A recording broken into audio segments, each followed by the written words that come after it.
Fellow Kenyans, this has been a year of great strides. We have conquered our fears with indomitable strength and unrivaled passion.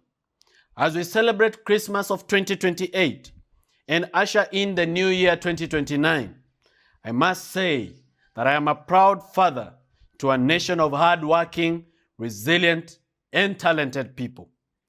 Our economy has recovered from the pits of death. The Kenya shilling has grown in leaps and bounds, exchanging at 102 shillings to the dollar as of yesterday. The stabilization of our currency has reduced our debt burden significantly. It has lowered the cost of imports and increased the value of our exports. The prices of commodities has gone down historically in a way that we have not seen in 15 years. My government has reduced taxes but increased the revenue that we collect by expanding the tax base. We have created new markets and sources of income for Kenyans. We have also reduced cash hemorrhage through corruption. Today, the Kenya Revenue Authority boasts of a collection of revenue of 340 billion shillings monthly and is on track to hit the annual revenue target of 4 trillion by next year, June 2029.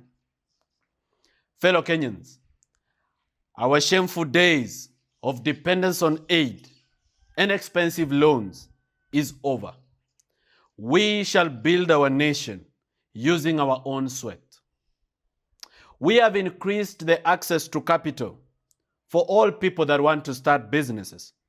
Our banks have more liquidity and willingness to lend due to the reduction of government appetite for domestic borrowing. As I speak to you today, the average interest rate for a business loan is 14% per annum.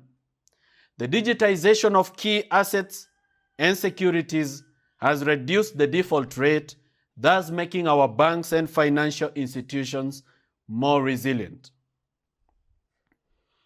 Fellow countrymen, as I promised you in my campaign, I have made good my commitment to recover stolen wealth and repay our debt. This year, we have recovered cash equivalent of $32 billion, which is approximately 3.2 trillion Kenya shillings as per our current exchange rate. This has not been without its challenges.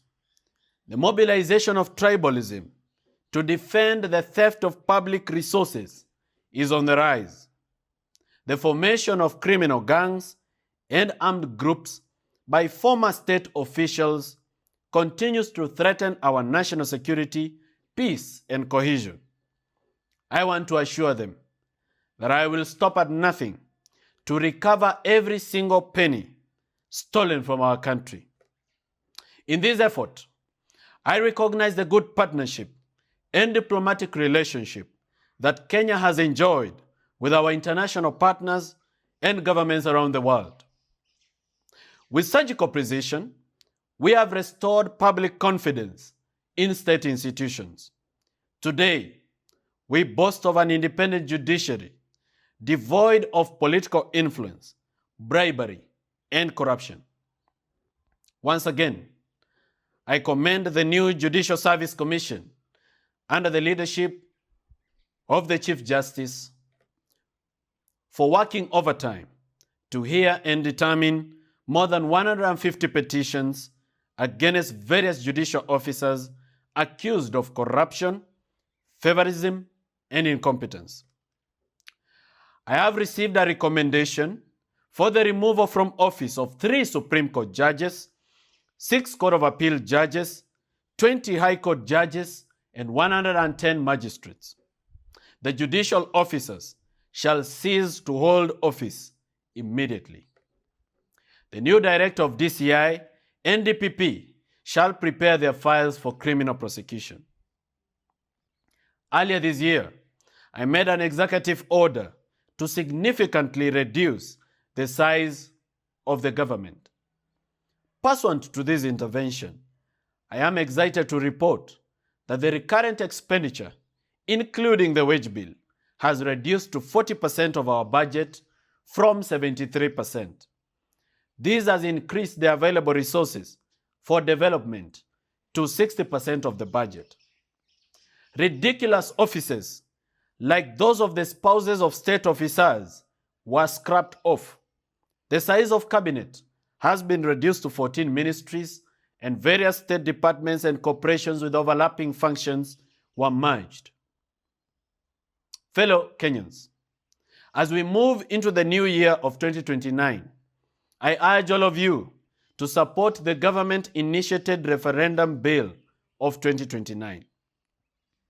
This bill seeks to amend the Constitution and further reduce the size and cost of running government.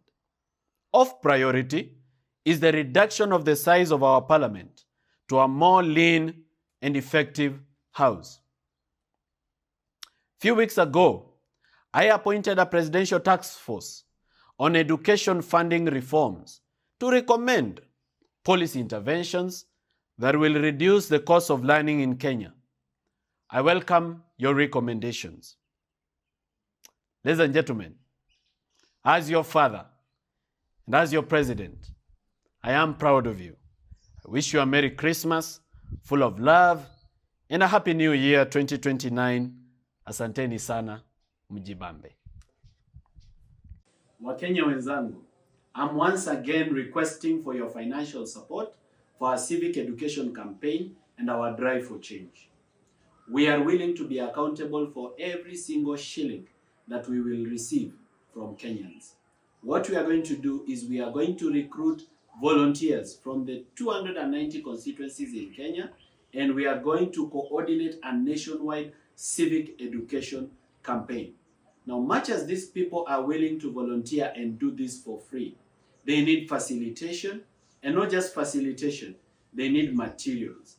For that reason, we are requesting you to be generous enough to support us. If you are unable to support us but you are able to volunteer, this week by Wednesday, we will be opening the Inject website so that you can enlist yourself as a youth volunteer or as a millennial volunteer or as a Gen X volunteer ili tulete yale mabadiliko ambayo tunataka kuona. Ladies and gentlemen, fellow Kenyans, we have to invest in the change that we want. And we have to invest in the young leaders that we need to grow and put in positions of leadership. Not just the young leaders, but leaders of integrity. For that reason, I am requesting you to support us in any way that you can. We don't take any little thing that we receive from you for granted. Our M-Pesa number is 0708 985 611. The other M-Pesa number is 0722 404397. For Gmail, for those who want to send to PayPal, it is kebasodavidmorara@gmail.com. I will account for every single shilling that I receive, and I will be able to inform you based on how much we've received, how much we've spent, and what we are spending it on, and what we are doing, and what fruits we've been able to get out of our civic education campaign. Now, I'm not the only one making an effort in Kenya. There are many people making an effort. Others are filing cases in court, public interest litigation. Others are doing civic education. Others are publishing materials. Others are designing things. Others are creating songs. We need to support all these people for them to be able to bring the change that we want. If we do our civic education successfully, we will be able to bring the change we want because we will build a national consensus. Kwa hivyo nawaomba Wakenya wenzangu, you walk this journey with me and you support me without fail. Thank you and be blessed. Asante sana.